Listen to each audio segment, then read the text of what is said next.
Hello everyone. With continuation with our next classes, today I will be going to tell you something about what are test cases and how important they are in manual testing. Whenever you will go at the junior level for testing interviews, you will be always asked to write some test cases. Today I will tell you what is the format of test case document. Actually, see, we have a page, say login page. Fine.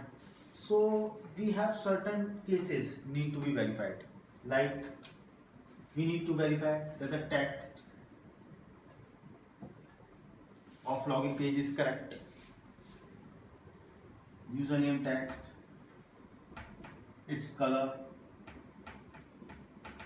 password, text, color, button, alignment, is it clickable, font, same with cancel button, user input text box should take numeric value or alphanumeric or character.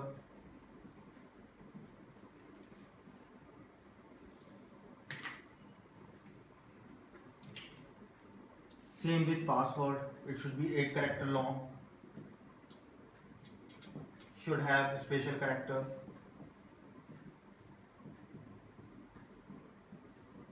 So we have a combination of values. So all these combination of values, inputs, outputs are basically test cases, and we have to document it. In next class, we will see that there are two type of inputs, that is come through equivalence partitioning or boundary values. That I will teach you in the next class. So say we have these type of test cases, and now we have to document it. So what is the international? What is the common? We have a common path, or we can say a document which is used by most of the companies. I will share that document to you here, and I will tell few test cases how to write in it.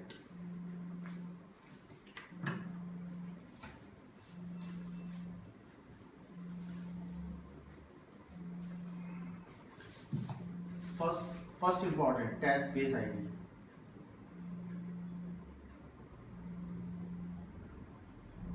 Remember, it should be always unique. Test case ID. Next is test case description.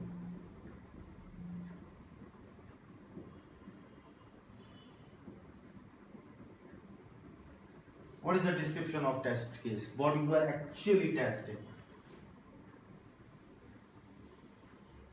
Next is precondition.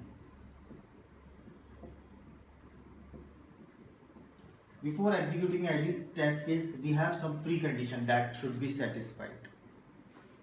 Then is steps. What steps should be followed? Then is expected output.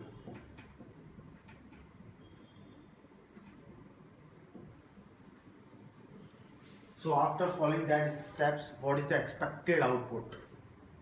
Actual output.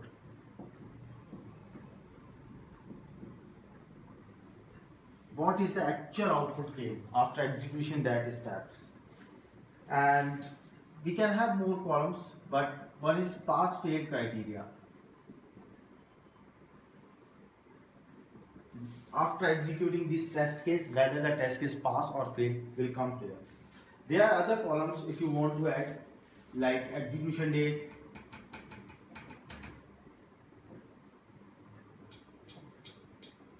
release number, who executed it, executed by. So we can also include these fields. But the most important are these: test case ID, test case description, precondition, steps, expected output, actual output, and pass condition. Now let's take the first test case. That is, we have to verify whether the login text is available on login page or not. So our test case ID is or should be always unique, that is TC001. Description should always start with keyword verify. Verify the text on login page. What's type of text? Header. Or we can say verify the header text on the login page. Fine. Precondition. What is the precondition? We should be on home. We should be on login page. So the precondition is should be on login page. Precondition should have word should. Okay. Next is step. How we will go to this page? So say its URL name is buildyourcareer.com. So we first go on login to say on URL give buildyourcareer.com. This is the step 1. Then click on login button. As soon as you click on login button, login page should come.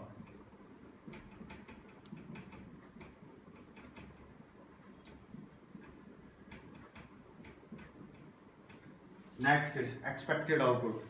What is the expected output? That it should have header as login.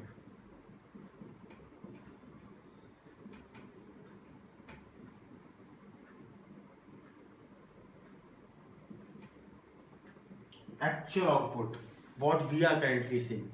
If we are saying yes, it is having out header as login, then we can mark it pass. If we are saying that it is not having header as login, then we have to mark it fail. But in our case, it is showing header as login. So actual output is having header as login. So our condition pass. So this is how we write up. This is a sample test case. As soon we will go through more applications, you will go through in many applications, you have to write many of these test cases. Okay. In next class, we will be looking at expected value conditions and boundary value conditions that are very important in writing test cases. If you have any queries, please contact us at buildyourcareer@gmail.com or call us at 0966584545. Thank you.